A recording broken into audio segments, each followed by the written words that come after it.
Naval Academy, was stationed in Japan for many, many years, and sent back lots and lots of really beautiful new and old antiquities to my aunt. Right. So there's definitely a market for Japanese where you have to find somebody who specializes in that. Because if you just go to a normal antique store and people don't know what it is, they're going to think, it's a music box. Why is it so expensive? You know, they're not going to understand. I will be honest with you, I don't know if this is jade, just because of its translucent quality.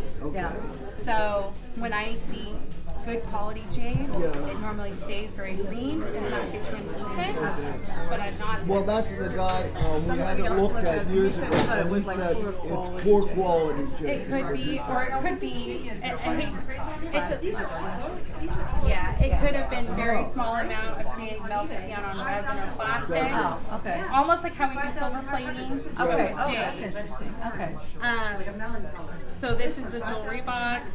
It doesn't have the secret drawer. No. It doesn't have that. So whenever it has a secret drawer, that's always worth more. I would say if you sold this, let's say you put it at a local store.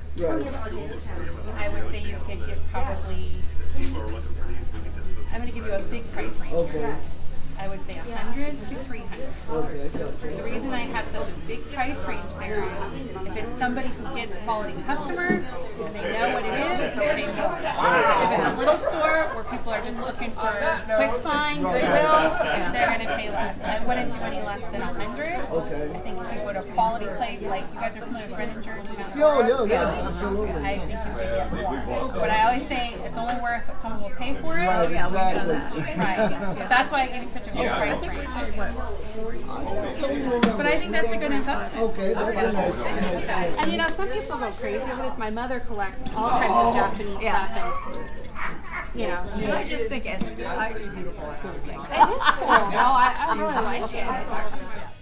Carnival glass making appearances, and of course it's called Carnival glass because you would go to Carnival, win a figurine, they produce some shampoo, hair oils, and, you get to keep the pretty bottle.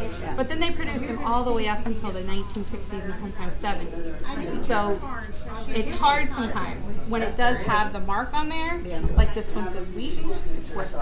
Okay. Oh my gosh, you know what? I have a whole bottle collection with centimeters, and I have the miniature bottles too. And you know, the miniature are, I see less of those.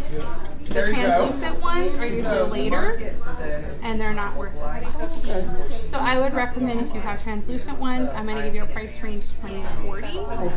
Okay. I would recommend that if you're going to sell these, you find a store that is specializing in Carnival glass, China, because if they don't, they won't know what it is, and they'll say, "Oh, $5." I've been to stores where it says $5, $10 because they don't know what it is. You know? I have tons of reading glass. I always recommend if you have a lot, try selling the collection completely. Okay. How many do you think you have, so I could give you that? I'll bet, what would you say, 25? Yeah, easy 25.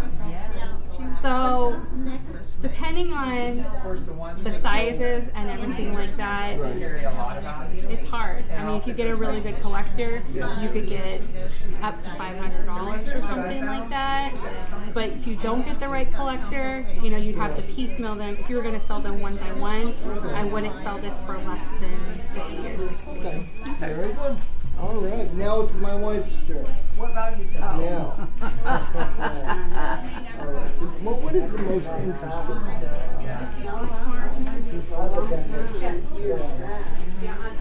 In all lines. These are my counters. This is the wedding dress. Oh, very, very good. And when did you get that? Oh, well, we've been married 50 years. 1969. And I think somebody got it at a sale at one of the department stores where they were selling antique stuff. So, I'll be honest, this one can go either way. Oh. Okay? So, I've seen some of these Rice bowl, isn't it? Is that what It's a rice bowl. It's a Japanese rice bowl. It's very, very hard sometimes with things like this, though, because they were being reproduced as late in the mid-century, in the 1850s, and people were saying this is from the 1800s, this is from 1870s, Yeah, the date 1880s. is on, they say And- That's a tag. But Yeah, and they say that, but I will be honest, I don't think it's that old. Okay. And the only reason being because of this type of dye Okay. that's on here. Late 1800s was mostly blue and white. Just because they didn't have the ability to make that type of dye in mass production like that. It would have been too expensive. So they used a marbleized iodized process similar to flowware that we had in America. They actually perfected it for us in Japan. So this one, I'm afraid to tell you a price because I don't want to, if it really was from late 1800s, I could say that you could get $100, $200. Okay. If it's mid-century, it would be much less. $50. I would say that the market for Japanese is down. And blueware, blue and white, is up. okay. So you might want to wait until the market's up. All right, very good. Now this is an interesting piece. Probably high. And it has a That's from my mother. It has a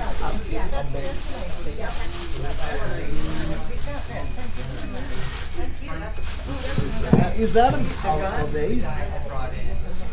You What know, is it? I'm originally from Los Angeles, but Okay. I've lived in Florida for 10 years, and we lived in the eastern seaboard of Pennsylvania, Annapolis area for a couple years. Yeah. I saw things like this a lot when I was eastern seaboard area. Okay.